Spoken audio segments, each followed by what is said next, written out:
আচ্ছা ভালো কথা। টাকা আনতে বলছিলাম পিকনিকের জন্য, কি কোটি আনছো? এই যে আমি নিয়ে আইছি তো। বাবা রে দেখছো। এই 1,000 টাকা লেগে যে 3 দিন না খাইয়া রয়েছি বেটা, তুই কেমনে জানবি? এটা তো আমি জানি। দেখছো টিয়া বলার সাথে সাথে টিয়া দিয়ে দিছি। তোর টেকু কিসে আমি তো নিয়েছি। দে দে, তোর টেকু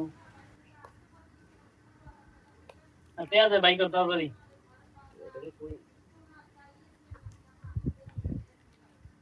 এটা ভালো লাগবো। হ্যাঁ টিয়া দে দে। ভালো হয়েছে, টিয়া হয়েছে। বাপের পকেট থেকে তো টাকাটা চুরি করে নিয়েছি। বাপে তো ঘুম থেকে উঠলে দেখবো, দেখে নিয়ে যে কি যে করবো, মাইর তো একটা মারিতে পারবো না। এটা তো তারা বুঝোস না, টাকাটা কোন জায়গা থেকে নিয়েছি। আচ্ছা থাক, ঠিক আছে তাহলে নাকি? আমাকে তো টাকাটা দিলাম, তা তোর টাকা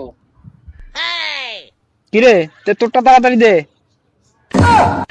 ভাইয়ের কাছে তো টিয়া চাইছিলাম, টিয়া তো দিছে না, কয়দিন ফিটনা দিল। আর দেখি শুক্রবারে বাজারে টিয়া কিছু মাইরা মতো তোকে টিয়া দেওয়া যায় নাকি। ফিটনা তো খাইলাম।